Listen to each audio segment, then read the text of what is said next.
ప్రస్తుతం మనం నల్గొండ జిల్లా చింతపల్లి మండలం కొడకొండ గ్రామంలో ఉన్నాము. ఇక్కడ పుప్పడికాయ సాగు చేస్తున్నటువంటి రైతు గొట్టె పర్వతాల గారు మనతో పాటు ఉన్నారు. అయితే ఈ పుప్పడికాయ సాగులో పూర్తిస్థాయి సమాచారం వారి మాటలు అడిగి తెలిసిన ప్రయత్నం చేద్దాం. నమస్తే కాకా. నమస్తే కాగా, ఈ పుప్పడికాయ సాగులో మీకు ఎన్ని సంవత్సరాల అనుభవం ఉన్నది? ఈ పంట కంటే ముందు మీరు ఎటువంటి పంటను వేసుకొని ఈ పంటకు మారాల్సి వచ్చింది? నాకు 10 సంవత్సరాల నుంచి పుప్పాయిల అన్న ఉంది. ఇంతకు ముందుకు నేను వరి కూరగాయలు అవి పెట్టేది. పెడితే ఇక పత్తి అలా పెడితే ఆ దిగుబడి సరిగా రాక ఇక పుప్పాయి కూడా పెడతారు కదా అని ఈ ఊళ్ళో రైతుగా నేను ఒకరిని 5 ఎకరాలు పెట్టి చూద్దామని. అంటే మొదట మీరే పెట్టారు? ఇక్కడ సైడ్ ఇక్కడ నేనే పెట్టిన. 5 ఎకరాలు పెట్టిన. 10 ఎకరాలు ఉంటే 5 ఎకరాలు పెట్టిన. 5 ఎకరాలల్లో పుప్పాయి పెట్టుకుంటే మంచిగా దిగుబడి వచ్చింది, మంచి లాభం దిగుబడి వచ్చింది. కాగా, ఈ 10 సంవత్సరాల నుంచి మీకు బొప్పాయి సాగులో అనుభవం ఉంది కదా, మీరు ఎప్పుడు ఏ రకమైన మొక్కను ఎంచుకుంటున్నారు? ఆ మొక్కను ఎక్కడ తీసుకొస్తున్నారు? అలాగే ఆ మొక్కను తెచ్చుకున్నప్పుడు ఎన్ని రోజుల గల వయసు గల మొక్కను తెచ్చి నాటుతున్నారు? మొక్కలు అంటే ఇప్పుడు 45 రోజులు మొక్కలు తెచ్చి నాటుతాం. 45 రోజుల మొక్కలు తెచ్చి నాటుతాం. 45 రోజుల మొక్కలు తెచ్చి మంచి పొలం అంతా సాగు చేసుకొని అది తెచ్చుకొని మొక్కలు ఆడ దింపుకొని ఒక 2 రోజులు వాటరు అలాంటివి కొట్టి 2 రోజుల తర్వాత ఇక మొక్కలు నాటుతాం. ఆ మొక్కలు నాటి దాని తర్వాత నీళ్ళు ఇడ్చుకుంటా ఉంటుంది. ఎక్కడి నుంచి చేస్తున్నారు ఈ మొక్కలు? మనం మహారాష్ట్ర సోలాపూర్ నుంచి చేస్తున్నారు. అంటే ఇప్పుడు ఈ కాయ అనేది మనకు ఏ రకమైన మొక్కను ఎంచుకున్నారు మీరు పెట్టుకునేటప్పుడు? 15 అని నెంబర్ 15 అనే రకం ఎంచుకున్నాం. అంటే ఇప్పుడు నెంబర్ 15 అంటే రకం వాడుతున్నారు కదా, అంటే మీరు ఈ 10 సంవత్సరాల నుంచి ఇదే రకమైన మొక్కను ఎంచుకున్నారు, లేకపోతే ఇంతకుముందు వేరే రకమైన పెట్టారు? ఇంతవరకు 786 అని పెట్టాము. కాగా, మీరు మొదట్లో 786 అనే నెంబర్ మొక్కను పెట్టుకున్నారు. ఇప్పుడు నెంబర్ 15 అనే మొక్కను మీరు పెట్టుకుంటున్నారు కదా, ఈ మొక్కను ఎన్ని సంవత్సరాల నుంచి మీరు పెట్టుకోవడం జరిగింది ఇక్కడ? అయితే 2 సంవత్సరాల నుంచి ఈ స్పీడ్ ఆడుతున్నాం. ఈ 2 సంవత్సరాల నుంచి ఈ సీడే వాడుతున్నారు. 2 సంవత్సరాలు అంతకుముందు మాత్రం 786 వాడేది. అప్పుడేమో అది ఆడేది. ఇప్పుడు ఎందుకంటే ఇది కొద్దిగా మంచి దిగుబడి వస్తుందని ఈ 2 సంవత్సరాల నుంచి ఇది ఆడుతున్నాం. ఓకే. అంతకుముందుకేమో 786 ఆడేది. ఒక్కొక్క కాయ కిలోన్నర వరకు మనకు వస్తుంది. కాగా, ఇప్పుడు ఈ 3 ఎకరాల్లో మీరు దిగుబడి తీసుకుంటున్నారు కదా, ఈ 3 ఎకరాల గాను మనకు సుమారుగా ఎన్ని మొక్కలు నాటుకున్నారు మీరు? ఈ 3 ఎకరాలకు వచ్చేసి ఏముంటది 2700 మొక్కలు ఉంటాయి. అంటే ఎంత ఎకరం? 900. మనం తెప్పించుకునే 3000 మొక్కలు తెప్పించుకున్నాం. 3000 మొక్కలు అంటే 300 మొక్కలు సాగుబత్ మొక్కలు అని ఉంటాయి. ఎప్పుడైనా చనిపోయిన కాడ పెట్టుకోనికే తెచ్చుకున్నాం. అంటే మీరు 3000 మొక్కలు తెచ్చుకున్నారు, అందులో 2700 మాత్రం ఫస్ట్ నాటుకున్నారు. చనిపోయిన దగ్గర మళ్ళీ పెట్టుకున్నారు. మళ్ళీ 300 మొక్కలు ఉండం. ఇప్పుడు సాలుకి మధ్య మొక్కకు మధ్య మీరు ఎంత దూరం పెట్టుకున్నారు ఈ మొక్కలు? సాలుకేమో 8 ఫీట్లు ఉంటది. ఇట్లా మొక్కకేమో 6 ఫీట్లు ఉంటది. అయితే ఈ మొక్కకు దగ్గర పెడితే ఏమైందంటే దీది అది ఆలుకొని దిగుబడి సన్నగా వస్తుంది, కాయ ఊరలేకపోతుంది. ఇంత డిఫరెన్స్ పెట్టుకుంటే కాయ మంచి కిలోన్నర ఊరుతుంది. కాగా, మీరు మొదట అయిపోయినట్టుగా ఇంతకుముందు 2 ఎకరాలు ఇప్పుడు అయిపోయినకి వచ్చింది, ఇప్పుడు ఒక 3 ఎకరాలు ప్రజెంట్ పండిస్తుందని చెప్పేసి మీరు అన్నారు. ఎందుకని ఇట్లా మీరు స్టెప్ బై స్టెప్ పెట్టుకోవడం ముఖ్య కారణం ఏంటి అసలు? అంటే మనకు కంటిన్యూగా ఎప్పుడు పంట వెళ్తూనే ఉండాలి. మార్కెట్ కోవడం అనేది అంత ఒకసారి అయ్యి ఒకసారి బంద్ చేసుకోకుండా ఇప్పుడు ఒకసారి పెడితే మళ్ళీ రైతుకు కూడా లాస్ వస్తుంది. రైతు కూడా కష్టం. వాళ్ళ డబ్బున తలగలేదు అనుకో 6 నెలలు లాస్ వస్తుంది. కాగా, ఇప్పుడు మీరు 45 రోజుల మొక్క తెచ్చుకుని పెట్టుకున్నారు కదా, ఈ 45 రోజుల మొక్క నుంచి మనకు సుమారుగా పూత దశ రావాలంటే సుమారు ఎన్ని రోజులు పడుతుంది? పూత దశకు వస్తాలకు మనకు 3 నెలల 15 రోజుల వరకు పూత కనబడుతుంటది. 3 నెలల 15 రోజులకి కనబడుతుంది పూత కనబడుతుంది. 3 నెలల 15 రోజుల నుంచి మళ్ళీ ఇంకొక 2 నెలల వరకు కాయ పడుతుంటది. చిన్న కాయ ఊరుతుంటది. కాయ ఊరినాక మనకి 8 నెలలకు మనకు మన చేతికి వస్తుంది. కాగా, మీరు సుమారు మన మొక్క పెట్టినప్పటి నుంచి ఒక 8 నెలల వరకు దశ ఉంటుంది అని చెప్పారు కదా, ఈ 8 నెలల కాలంలో ఏమన్నా వైరస్లు అట్లాంటివి మధ్యలో వచ్చి మందులు కొట్టడం జరుగుతుందా? మీరు వైరస్ వస్తుంది, దోమ తగులుతుంటది, అటువంటిప్పుడు ఇట్లా పూత ఊసిపోతుంటది. వైరస్ వస్తే ఆ పూత రాలిపోతుంటది కాపు పట్టకుండా. అంటే మీరు వైరస్ అని ఇప్పుడు పూత రాలేదాన్ని బట్టి గుర్తుపడతారు, లేకపోతే ఎట్లా? దానికి ఆకులకు అప్పుడే కనబడుతుంటది. ఆకులు కనబడుతుందా? కనబడుతుంటది. అంటే ఏ రకంగా ఉంటది ఆకు? పండుగ అవుతుంటది. ఆకు అవుతుంటే అప్పుడే చూసి దానికి ఏం కొట్టాలి, దోమ పట్టిందా, అది ఎర్రపేన అని వస్తుంటది, అలాంటి మందులు పిచికారి చేస్తుంటాం. అంటే ఇప్పుడు మీరు అన్నట్టు ఎర్రదోమైన వస్తా అని చెప్పేసి అన్నారు కదా, ఇలాంటివి వచ్చినప్పుడు మీరు ఎటువంటి రకమైన మందులు వాడతారు? ఏముంది యాప నూనె అలాంటివి వాడుతుంటాం. రోగో సాప్ అనేది ఆడతాం. ఎక్కువ శాతం అయితే ఏం ఆడము. ఎప్పుడు అది కనబడ్డప్పుడే 2-3 నెలలకు ఒకసారి పిచికారి చేస్తుంటాం. కాగా, ఇప్పుడు మనం పొలం మొత్తం చూసుకుంటే కనుక మధ్యలో డ్రిప్ అనేది మొత్తం కిందికి ఉన్నది, ఎందుకు చెట్టు దగ్గర అనేది లేదు? కిందికి ఎందుకు ఉన్నది అంటే మనకి చెట్టుకు ఏర్లు అక్కడక్కడ దూరం వెళ్తుంటాయి కదా, దగ్గర వేస్తే ఏంటంటే మొదల తెగులు వస్తుంటది అనమాట. ఈ మొదలు పచ్చిగా అవుతుంది కదా, కాండం తెగులు అనేది వస్తుంటది. ఎటుపోయి ఒక ఫీట్నర ఖచ్చితంగా దూరం ఉంచుకోవాలి. దీని ఏర్ అనేది అక్కడ కొనకే వెళ్ళిపోతుంటది కదా, అప్పుడు ఆ నీరు అనేది అక్కడ తీసుకుంటే దీనికి ఉపయోగిస్తుంటది అన్నమాట. ఇక్కడ మొదటినే వేసినామంటే పక్క చుట్టుపక్కల ఏర్లకు వెళ్ళిపోదు కదా, వెళ్ళిపోదా. ఇప్పుడు మీరు రోజుకి ఎన్ని గంటలు పెట్టుకుంటున్నారు సుమారు ఇప్పుడు దిగుబడి వస్తుంది కనుక మనకు? ఇప్పుడు కరెంటు 6-7 గంటలు పెడతాం. రోజు 6 గంటలు కంపల్సరీ పెట్టాల్సింది.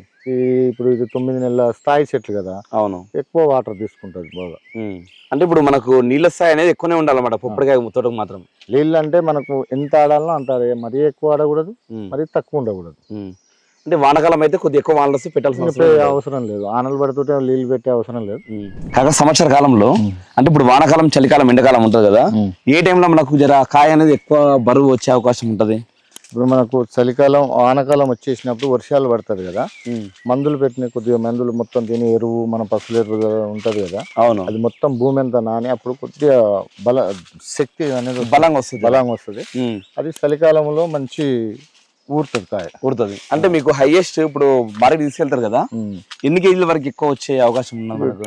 కేజీన్నర ఉంటే మంచి రేట్ వస్తుంది. మరీ ఎక్కువ ఊరితే కూడా ఇప్పుడు ఎవరన్నా కొనుక్కుందాం ఇంట్లో తిందామని 2 కిలోలు ఉంది అనుకో, ఖరాబ్ అవుతుంది, కోస్ట్ అన్నట్టు ఉంటది. ఇప్పుడు మీరు ఎన్ని రోజుల కింద లాస్ట్ కటింగ్ చేయడం జరిగింది? ఇది ఈ తోటనా? అవును, ఈ తోట 2 నెలల కటింగ్ చేయబట్టి. 2 నెలల నుంచి మీరు తెంపుతున్నారు. అంటే మీరు ఎన్ని రోజుల కింద లాస్ట్ కటింగ్ చేసి? అంటే 3 రోజులు అవుతుందా, 4 రోజులు అవుతుందా? ఇప్పుడు ఇది చేసి వాళ్ళకి 3 రోజులు అవుతుంది. 3 రోజులు కటింగ్. అంటే ఏం రేట్ పోయింది మార్కెట్ లో? సుమారు మార్కెట్ లో మన 22 రూపాయలు పోయింది కేజీ. 22 రూపాయలు పోయింది. అంటే ఎన్ని టన్నులు తీసుకెళ్లారు మీరు? 2 టన్నులు. 2 టన్నులు.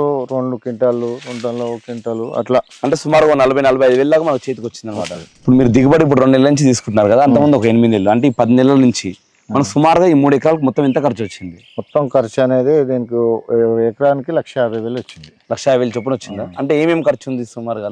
అంటే ఇందులో 10 ట్రిప్లు ఎకరానికి వచ్చి పసలేరు పోసినాం. అంటే 30 ట్రిప్పులు. ఎంత ట్రిప్ ఎంత మనకు? 4,000 పడుతుంది. 4,000. డ్రిప్ పైప్ లైన్ వచ్చి 1,00,000 రూపాయలు అవుతుంది. అంటే 1,20,000, ఇది 1,00,000, మొత్తం 2,20,000. ఈ దున్నుకాలు, లేబరు ఇవంతా అదో 1,00,000 వస్తుంది. మళ్ళీ 1,50,000 దాకా లేబర్ ఖర్చులు, ఇదంతా గడ్డి తీయడం కానీ, ఈ మందులు పెట్టడం కానీ, అలాంటివి, మొక్కలు పెట్టడం. మొక్కలు ఎంత పడుతుంది మన సుమారు? ఒక్క మొక్క వచ్చి 14 రూపాయలు పడుతుంది. 14 రూపాయలు. అంటే 42,000 దానికి అయింది.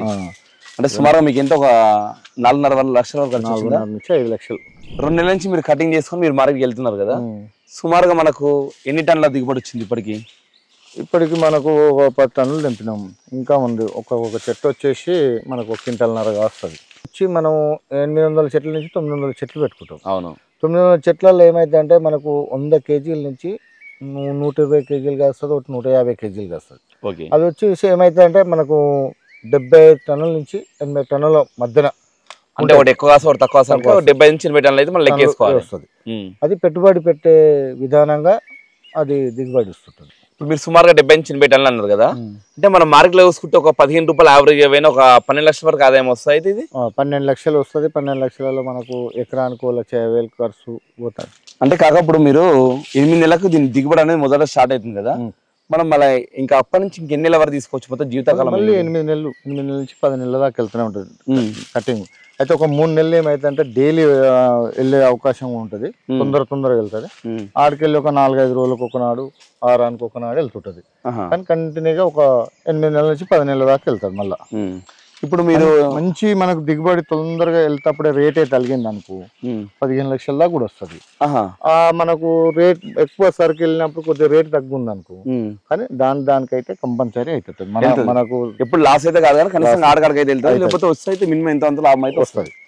అంత ఏమవుతుంది అంటే ఇప్పుడన్నా జాలు పట్టేటే అలాంటి భూములు పెట్టుకున్న వాళ్ళకి లాస్ వస్తుంది, కానీ నీళ్ళు ఉండి వాటర్ ఉంటే అంత మంచిగానే ఉంటుంది, జరుగుతుంటుంది. అంటే ఇప్పుడు ఈ 10 సంవత్సరాల కాలంలో కాక మీరు ఎప్పుడన్నా నష్టపోయిన సంవత్సరాలు ఎప్పుడన్నా? ఒక్కసారి జాలు పట్టింది పోయిన 3 సంవత్సరాల కింద. ఒక 5 ఎకరాలు పెడితే 5 ఎకరాలకు 5 ఎకరాలు కటింగ్ చేద్దాం అన్నప్పుడు జాలు పట్టింది. అప్పుడు పెట్టుబడి పోయింది, ఒక సంవత్సరం కష్టం వృధా అయింది. పెట్టుబడి మొత్తం పోయింది. అంటే ఎన్ని ఎకరాలు పోయింది మనకు అప్పుడు? 5 ఎకరాలు. 5 ఎకరాలు పోయింది. అంటే మీరు ఎప్పుడు లెక్కన 7-8 లక్షలు లాస్ అయ్యారు ఒకటేసారి. కాక 2-3 సంవత్సరాల కింద మీరు ఒక 8 లక్షల దాకా లాస్ అయిందని చెప్పినారు కదా, ఈ 10 సంవత్సరాల కాలంలో మీకు అత్యంత లాభం అనేది ఎప్పుడు వచ్చింది, ఏ సంవత్సరంలో వచ్చింది? మనకు 19-20 సంవత్సరంలో మంచి కరోనా టైంలో అప్పుడు బాగా వచ్చింది. ఎంత వచ్చింది సుమారుగా? దగ్గర దగ్గర మనకు 45 లక్షల దాకా వచ్చింది. అంటే ఖర్చులో 45 లక్షలు మిగిలినాయి మీకు? అప్పుడు ఏమైందంటే కొద్దిగా రైతులు అక్కడక్కడ ఎవరికి వెళ్ళలేదు, మనకి వెళ్ళింది. రేటు తగిలింది. ఎంత రేటు తగిలింది కాక సుమారుగా? మనకి 50 నుంచి 55 రూపాయల దాకా కూడా పోయింది. 50-55 రూపాయలు పోయింది. ఒక బండికైనా 1,00,000 రూపాయలు వచ్చేది, 2 టన్నులు మంచి అవుతాయి. అట్లా డబ్బులు పంచే మిగిలింది అప్పుడు.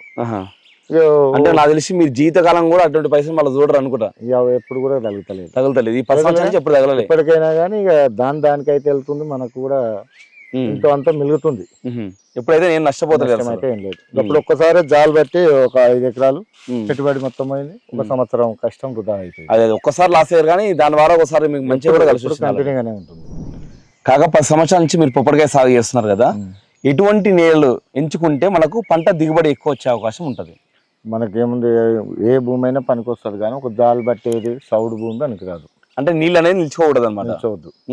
అది నిలిస్తే ఏమైందంటే చెట్టు మురిగిపోయి, కాండం మురిగిపోయి కుళ్ళిపోతుంది తొందరగా. ఈ దుబ్బ భూములైనా పనికి వస్తాయి. వాటర్ ఎక్కువ ఏది తీసుకుంటుందో అది తేటగా వస్తుంది కాయ నీట్ గా. వాటర్ గుంజుకపోలేదు అనుకో, వాటర్ గుంజుకపోతే మొత్తం తొందరగా ఖరాబ్ అవుతుంది. కాగా వ్యవసాయంలో రకరకాల పంటలు ఉన్నాయి కదా, ఇన్ని పంటలు ఉన్న తర్వాత కూడా మీరు పొప్పడికాయ సాగు ఎంచుకోవడం గల ముఖ్య కారణం ఏంటి? మార్కెట్ పరంగా పొప్పడికాయ సాగు ఎలా అనిపిస్తుంది మీకు?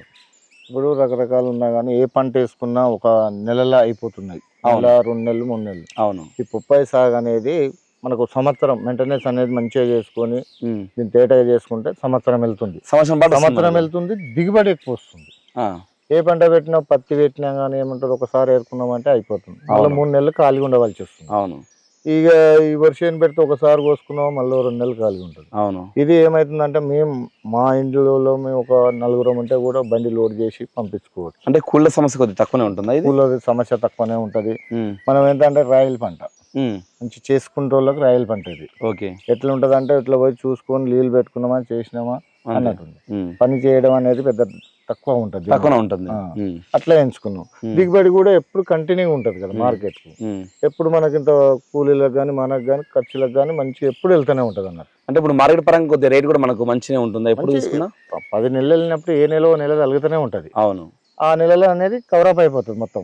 ఇవి కంటిన్యూగా వెళ్ళినా కానీ ఆ నెల అనేది దిగుబడి మంచిగా వస్తుంది. అవును. ముఖ్యం ఏంటంటే మార్కెట్ లో చూస్తున్నట్టయితే కొద్ది రక్త కణాలు తగ్గినప్పుడు, డెంగ్యూ అలాంటి ఫీవర్స్ వచ్చినప్పుడు కూడా ఎక్కువ రేటు పెరుగుతుంటది. అది ఎప్పుడు వస్తుంది అంటే మనం ఆనకాలం నుంచి చలికాలం మధ్యలో రేటు ఎట్లా కంపల్సరీ ఉంటుంది. అంటే ఇప్పుడు మీకు ఈ సంవత్సరంలో ఆల్రెడీ ఇప్పుడు మనం ఆల్మోస్ట్ నవంబర్ లో ఉన్నాం కదా, అంటే ఈ సంవత్సరంలో మీకు ఎప్పుడు రేటు తగిలింది? ఇప్పుడు పోయిన 15 రోజుల కింద కూడా 50 రూపాయలు అమ్మింది మార్కెట్. 15 రోజుల కింద 50 రూపాయలు అమ్మింది. మళ్ళీ మొన్న నుంచి కొద్దిగా డౌన్ అయింది. అంటే రైతులు కూడా చాలా మంది తెస్తున్నారు, అట్లా కూడా తగ్గుతుంటది అనమాట. అదే అంటే మీరు ఇంతకుముందు చెప్పారు కదా చలికాలంలో కొద్దిగా ఎక్కువ కాయ కూడా ఎక్కువ వచ్చే అవకాశం ఉంటుంది అని చెప్పేసి. కాగా మీరు 10 సంవత్సరాల నుంచి చూస్తున్నారు కదా మార్కెట్ ఎలా ఉంటుంది అని చెప్పేసి, అంటే మీకు వచ్చే సరుకు మొత్తం మీరు ఏమైనా బయటికి ఎక్స్పోర్ట్ చేస్తారా? మన తెలంగాణలో ఏదైనా మార్కెట్ పంపించి అమ్మడం జరుగుతుందా? ఇప్పుడు మనకి ఏముందంటే ఇక్కడికి వెళ్ళి మనకి హైదరాబాద్ చూసుకుంటే 50 కిలోమీటర్లు ఉంది. అవును. 50 కిలోమీటర్లు అంటే మనకి ఈడికెళ్ళి కటింగ్ చేసుకున్నా కానీ మంచి రేట్ వస్తుంది. మనకి తెలంగాణ మార్కెట్ ఉంది, కొత్తపేట ఉన్నది, కొత్తపేటకి వెళ్ళి తీసేసి ఇప్పుడు బాటసింగారం వేసారు. అవును, బాటసింగారం వేసారు. ఇక్కడ దగ్గర అవుతుంది, మనకు ట్రాన్స్పోర్ట్ అనేది తగ్గుతుంది. అయితే మనకు బయటికి ఢిల్లీ కూడా పంపిస్తాం. ఢిల్లీకి పంపిస్తే ఏం చేస్తాడంటే ఈడ పోయే రేట్లో సగం ఇస్తాడు, అంటే తోట మీదనే కటింగ్ చేసుకొని పోతాడు. ఇప్పుడు మనకు ఒక కాయ కలర్ వచ్చిందంటే 4 కాయల దాకా తెంపుతాడు. తెంపుకొని అతడే పెట్టుకుంటాడు. మనకేమైనా బండి కాంటా పెట్టడం, కాంటా పెట్టి డబ్బులు ఇచ్చిపోతాడు రేట్ మాట్లాడు. అంటే మనకు అక్కడ పోయేదానికి ఇక్కడికి పోయేది సగం ఇస్తాడు అనమాట. అంటే మనకి ఏంటంటే కమిషన్ ఉండదు, కూల ఖర్చు ఉండదు, ప్లస్ రవాణా ఖర్చు అంతా మనం మిగులుతుంది కనుక వాడు తక్కువ రేట్ ఇస్తాడు. తక్కువ ఇస్తాడు. ఢిల్లీ కూడా పోతుంది, ఎక్కువ ఉన్నప్పుడు ఢిల్లీ కూడా కటింగ్ చేస్తాం. కానీ ఎక్కువ శాతం మనకి ఎందుకంటే హైదరాబాద్ దగ్గర ఉండేపటికే మీరు కొద్ది 2 టన్నులు నింపుకొని పంపిస్తారు. రోజు బండి పంపించడం సేల్ అవుతుంది. కాగా కొత్తగా ఎవరైనా పొప్పడికాయ తోట వేసుకోవాలనుకుంటే కనుక మీరు వాళ్ళకు ఇచ్చే సూచన ఏంటి? ఇప్పుడు కొత్తగా వేసుకుంటే వాళ్ళకి ఎట్లుంటుందంటే మొక్కలు పెట్టినామో పోస్తున్నాయనే వాటర్ పోస్తుందా పోస్తలేవని చూసుకోవాలి. దగ్గర పోస్తుందా దూరం పోస్తుందా మొక్కకు చూసుకోవాలి. ఓ మొక్క కారుతున్నామా వాటర్ బొట్టెలు కారాయి కొన్ని చూసుకోవాలి. రోజు ఒకసారి అన్న అట్లా చూసుకోవాలి. అంటే మొత్తం మన పొలం మొత్తం తిరిగి చూసుకోవాలి. వాటర్ పోస్తుందా పోస్తలేదా, అన్ని మొక్కలు మంచిగానే ఉన్నాయి అనుకుంటే ఎన్నో మొక్కలు కారక కూడా చనిపోతుంటాయి. అవును, అప్పుడు ఇబ్బంది అవుతుంది. ఆ టైంకు మంచి గాదం గాని గడ్డి పడకుండా చూసుకుని మంచి ఏ టైంలో ఏమొస్తుంది అనేది చూసుకోవాలి. ఏదన్నా కనబడుతుంది కొద్దిగా దోమ పేను కనబడ్డప్పుడు మంచి పిచికారి చేసుకుంటే దిగుబడి వస్తుంది. అంటే మీరు చెప్పేది ఏంటంటే యాజమాన్య పద్ధతులు ఏంటంటే ముఖ్యంగా వాళ్ళు ఉంటేనే సెట్ అవుతుంది, కానీ ఎవరో కూలీల మీద ఆధారపడితే మాత్రం కష్టం అనమాట. కూలీలు ఏం చేస్తారు, అన్ని చెట్లు పచ్చగా ఉన్నవంటే అన్ని పచ్చగా ఉన్నవన్నట్టే చూస్తారు. అవును. ఇప్పుడు మనం ఏమవుతుందంటే దీనికి ఎందుకు ఇట్లా వచ్చింది, ఓ చెట్టు ఎందుకు ప్రాబ్లం వస్తుంది అని చూసుకొని దాని తగ్గట్టు చేసుకుంటేనే దిగుబడి వస్తుంది. ముఖ్యంగా అంటే పెట్టుబడి కూడా చాలా ఎక్కువ ఉంటుంది దీని కనుక కొద్దిగా ఏమరపాటులో ఉన్నా కానీ నష్టపోయే అవకాశాలు ఎక్కువ ఉంటాయి. అంటే మనం ఎంత దాన్ని చూసుకుంటే జాగ్రత్తగా అంత దిగుబడి రావాలి, లేకపోతే నష్టపోయే అవకాశాలు కూడా ఉంటాయి. కాక మనం ఇప్పుడు చుట్టుపక్కల చూసుకుంటే మొత్తం కాయలు ఉన్నాయి కదా ప్రతి ఒక్క చెట్టుకి, మరి ఈ చెట్టు కానీ ఇట్లా మొత్తం ఎందుకు ఇట్లా పూలు ఉన్నాయి ఇట్లా? అయితే ఇవి వచ్చేసి పోతు చెట్లు అంటారు దీన్ని. పోతు చెట్లు అనేది ఏంటంటే నెంబర్ 1 15 ఉంది కదా. అవును, నెంబర్ 15లో ఏమైతుందంటే ఈ పోతు చెట్లు చూడడం పెద్ద అవకాశాలు ఎక్కువ ఉన్నాయి. ఓసారి సగానికి కూడా సగం వస్తుంది, అప్పుడు రైతు నష్టపోతాడు. అయితే ఇవి ఏముండాలంటే ఓ 50 చెట్లకు ఒక చెట్టు ఉంటే మంచి కాపు ఉంటది, కానీ మరీ అది సగానికి సగం వస్తేప్పుడు రైతు నష్టపోతాడు. అంటే ఇవి పోతు చెట్లు అంటారు. అంటే మీరు కావాలని పెట్టుకుంటారా లేకపోతే ఇట్లా? ఇది ఇవి కావాలని ఏం పెట్టుకోం, అందులో వచ్చేస్తాయి. దాంట్లో వచ్చేసి ఏమైతే ఓ 50-60 చెట్లకు ఒక చెట్టు ఉంటే బాగుంటది. మరి కూడా ఓసారి ఏమైతుంది సగానికి సగం వస్తుంది. అవును, నెంబర్ 15 అట్లా. ఓకే. అవి అట్లా వచ్చినప్పుడు కొద్దిగా రైతు నష్టపోతాడు. రైతు అదే ఒక మొక్క 14 రూపాయలు అంటే చాలా నష్టపోతాడు. అది ఎప్పుడు తెలుస్తుంది? 4 నెలల తర్వాత తెలుస్తుంది. ఇట్లా అట్లా ఎక్కువ ఉన్నప్పుడు మీరు తీసేసి మళ్ళీ వేరే వేసుకుంటారు. మరి అప్పుడు కొన్ని మొక్కలు ఉంటే పెడతాం, కానీ 4 నెలల మొక్క అయినాక అది నీడ కింద పడిపోతుంది. అవును, అప్పుడు రైతు కొద్దిగా నష్టపోయే అవకాశాలు ఎక్కువ ఉంటాయి. అంటే మీకు ఇట్లాంటి అనుభవాలు ఎప్పుడైనా జరిగినాయా? జరిగినాయి. ఓసారి పెట్టినాం, 3 సార్లు పోయింది. పెట్టగానే అన్ని పోతు చెట్లే వచ్చినాయి, సగానికి సగం. Okay okay. అవన్నీ పీకేసి పెడితే వాళ్ళకి మళ్ళీ ఏం చేసి మళ్ళీ దున్ని మళ్ళీ పెడితే మళ్ళీ భూమి ఎక్కువ దున్నుతాలకు అది ఏరుకులు తెగులు వచ్చేసింది. అంటే ఇప్పుడు మీరు మార్కెట్కి కాయని తీసుకునేటప్పుడు మీరు ఎలాంటి కాయని ఎంచుకుంటారు? అంటే రంగుని ఎలా గుర్తుపడతారు? అది కలర్ పట్టీలు వస్తాయి, మంచిగా నామాలు వచ్చినట్టు ఆ కలర్ వచ్చినట్టు వస్తాయి. ఇక్కడ ఆ కలర్ గా వస్తుంది. ఈ కలర్ రాగానే మనం తెంపుకుంటాం. అంటే ఇప్పుడు ఇంత ఎర్రగా అయింది కాక ఇది మరి ఈ కలర్ రాగానే తెంపుకుంటాం మార్కెట్ కి ఈ కలర్ రాగానే ఇట్లా. అంటే ఇప్పుడు మీరు డైరెక్ట్ ఇట్లానే పంపిస్తారు మొత్తం పేపర్? దీని పేపర్ తెస్తాం, మనం చదవని పేపరే తెస్తాం. అంటే ఎందుకని పేపర్ చుట్టడం వల్ల ఉపయోగం ఏంటి? అంటే ఇది ఉంటది కదా దీని మీద పైన మొత్తం తీసేసుకుంటది, కెమికల్ తోటి పేపర్ కు ఉంటది కదా కెమికల్, ఇదంతా తీసుకొని నీట్ గా అవుతుంది. ఇది పేపర్ చుట్టే ఇది మొత్తం నీట్ గా అయిపోతాను కదా, మన కాయ నీట్ గా వస్తుంది. ఈ పేపర్ ఉంటేనే దీనికి అందం, లేకపోతే లేదు. అంటే ఈ పేపరు మనం ఇప్పుడు కంపెనీకి తయారయ్యే పేపరే తెచ్చుకుంటాం. 55 రూపాయలు కేజీ ఉంటుంది పేపర్ 55 రూపాయలు కేజీయా? ఈ కలర్ తెంపి తీసుకెళ్తాం మార్కెట్. కాదు ఇప్పుడు మీరు కలర్ ఉన్న కాయ తెంపుతా అని చెప్పారు కదా, మరి లోపల ఎర్రగా ఉంటుందా కొద్దిగా తక్కువ ఉంటది? ఎర్ర ఈ కలర్ వచ్చిందంటే తిననీకే తీపిగా ఉంటది, మంచిగా రెడ్ గా ఉంటది, ఇళ్ళ ఎత్తులు కూడా ఉంటాయి. అంటే ఇప్పుడు కట్ చేస్తే అది ఎర్రనే ఉంటాం, మనం తినొచ్చు? తినొచ్చు. ఇప్పుడు ఓకే, కోచి చూపిస్తాను. చాలా రెడ్గా ఉంటుంది, ఈ రకంగా ఉంటుంది. తింటుంటే కూడా మంచి తీయగా ఈ రకంగా ఇత్తులు ఉంటుంది. ఇత్తులు ఏం తక్కువ ఉన్నాయా లేకపోతే అన్ని దాంట్లో? ఈ ఇత్తులు ఎక్కువ ఉంటేనే మనకు తూకం బాగా వస్తుంటది.